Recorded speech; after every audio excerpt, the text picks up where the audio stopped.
Hi, it's Margaret.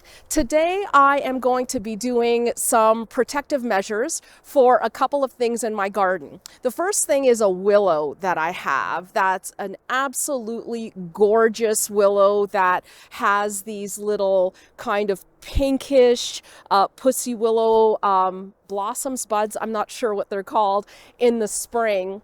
And unfortunately, what happened is I planted it early last year. It did great all summer, and then in the fall I forgot to protect it, and the rabbits got to it and basically chewed it down to practically nothing.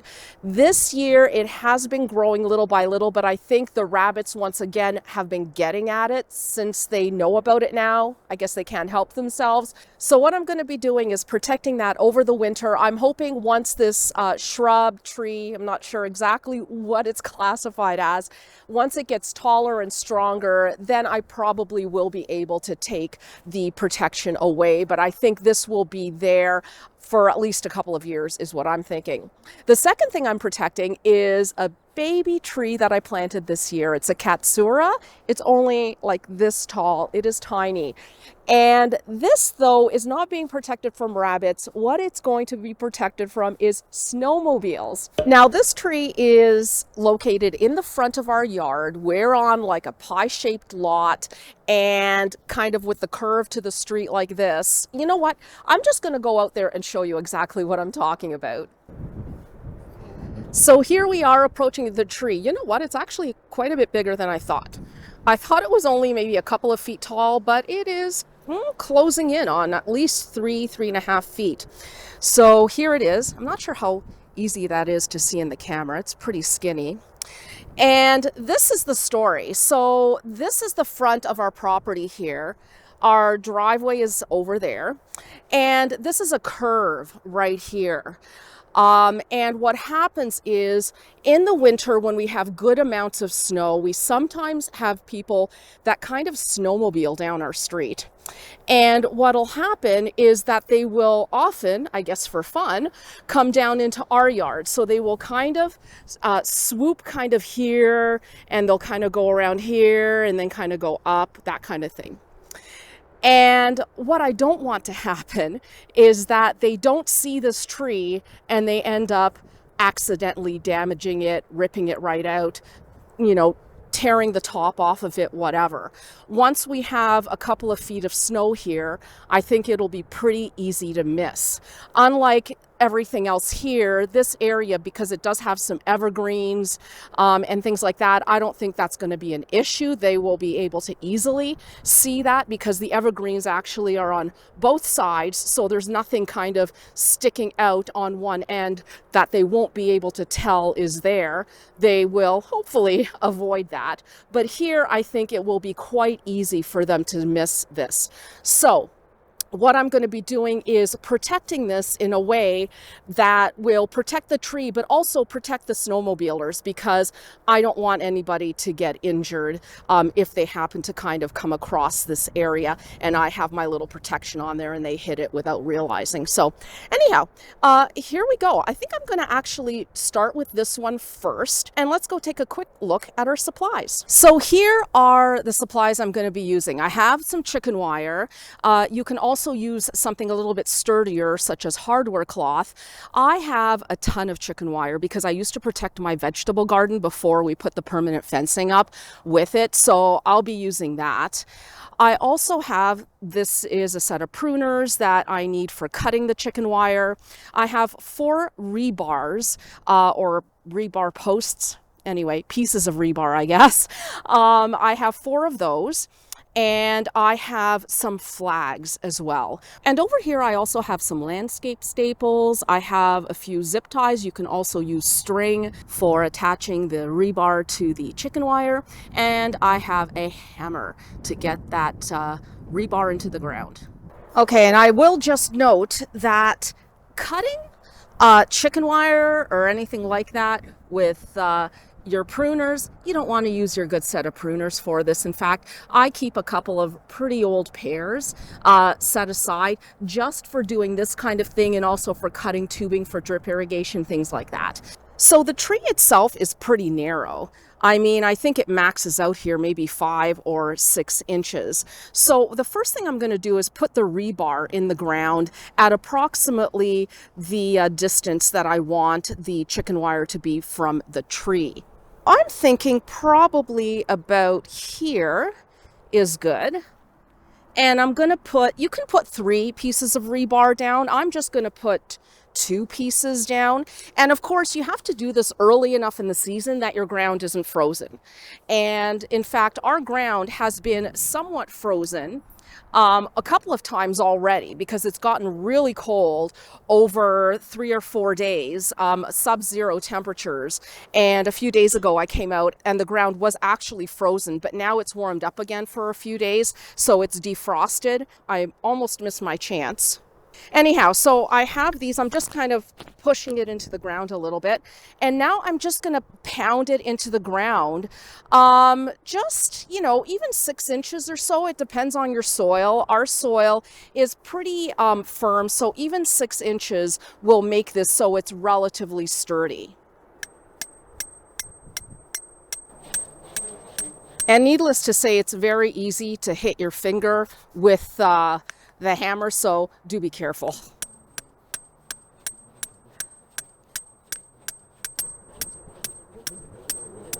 So this one here is a little bit on an angle, but you don't really have to worry too much about that because this is really here just to support the chicken wire. So now I'm going to take my chicken wire,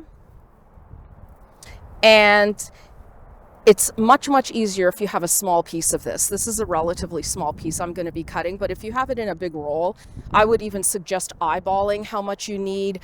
Maybe give yourself an extra 6 inches just in case, so that, cutting it a little too big isn't that big of a deal, but you can always fold it over, but cutting it too small is. I'm actually just going to kind of put it around the tree like this and see where I want to put it, and then I will cut at that spot. And I'm thinking, see, even this piece is a little bit difficult to work with. I'm thinking I don't need it that big. I'm thinking like this. Okay, so I just marked where I'm cutting here. Okay, so I am just going to cut it right here. Yeah. And so I'll just cut it all the way down with the pruners.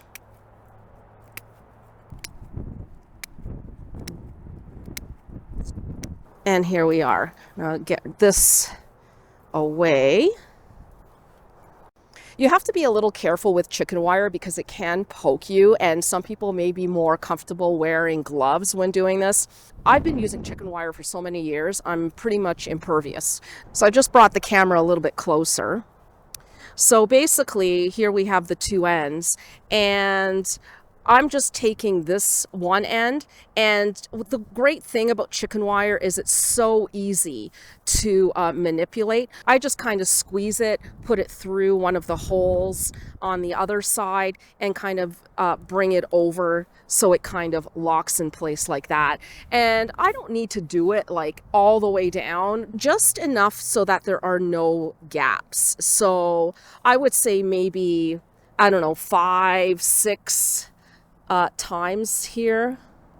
And you do make sure you twist it all the way around and not just kind of twist it over, because it does tend to spring open if you just kind of crimp it one way. You have to bring it over and then twist it all the way around the other side.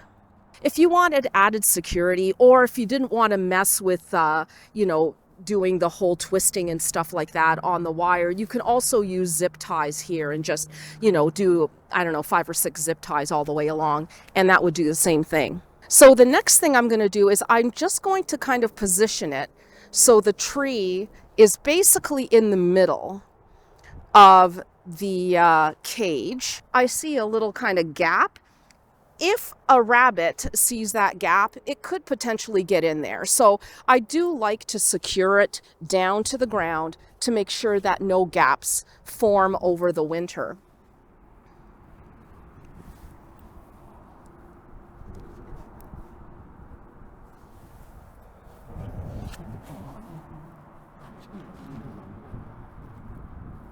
And the last thing is I am going to zip tie the cage just in maybe 3 spots to the rebar.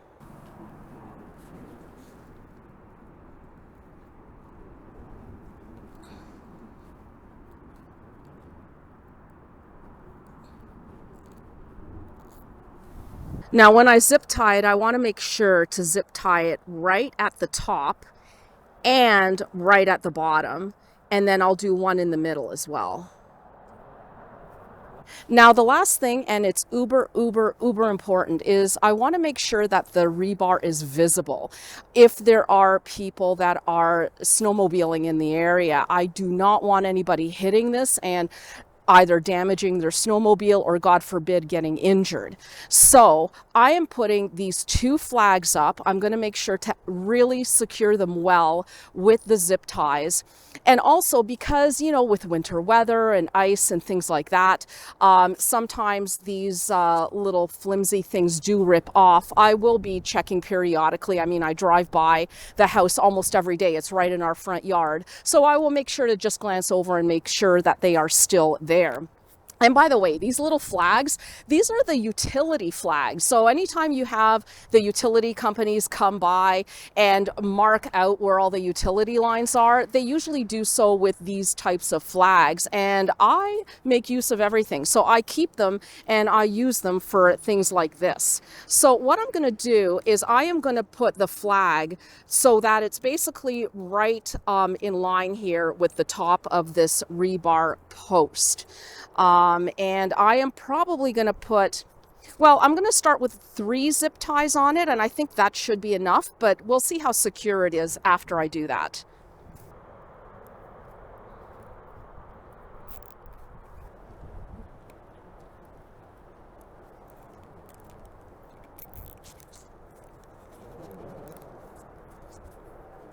And here we go. This is what it looks like. I think that will do the trick. So now I'm going to go to the backyard and do the same kind of thing for the willow that I have. So let me show you what that looks like. Here we are. I don't know if you can even see that. Here is the Mount Oso pussy willow.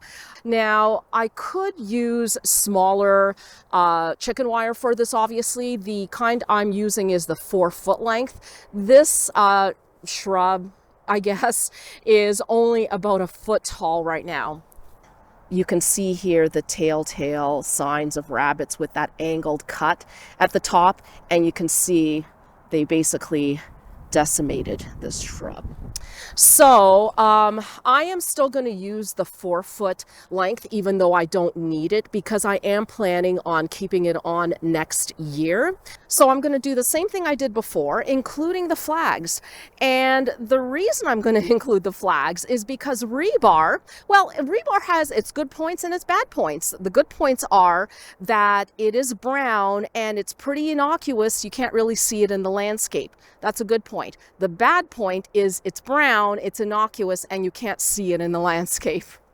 So, and the reason why that's bad is you can easily poke your eye out because it is not an obvious thing when you're like working in the garden or something like that. So usually it's recommended that you do something to kind of highlight the top of the rebar. Otherwise, it's so easy to just bend down to pull out a weed or something like that, and bang, goes right into your face. So anyhow, that's the reason I'm going to be using the flags back here. So yeah, I am just going to get started putting this up. I do want to have a pretty big-ish circle on there to protect this for next year when the branches come off of it. So I'm thinking I'm going to do maybe like this. I'm thinking about 18 inches.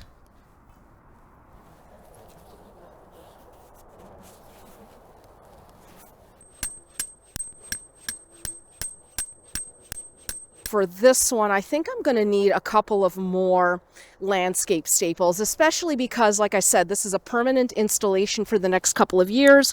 So I think I want to secure it to the ground a little bit better than the tree, which all of that is going to come up in the spring, whereas this is not. So instead of the 3 staples, I think I'm going to go with 6. And in fact, once again, because I want this to be sturdier, I am going to twist these around here, but I think I'm also going to reinforce it with a few zip ties, the closure part of here.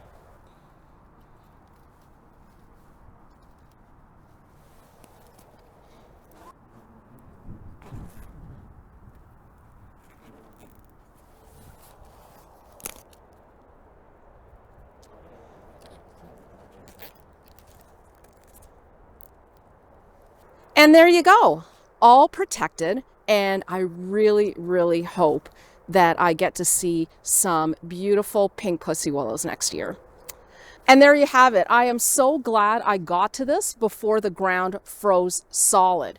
So I will make sure to give you a progress update next spring when I take off the chicken wire in the front, and we will see if we get those gorgeous pink pussy willows on the Mount Oso pussy willow shrub, tree, whatever you want to call it. Anyhow, thank you so much for joining me today, and we will see you next time. Bye.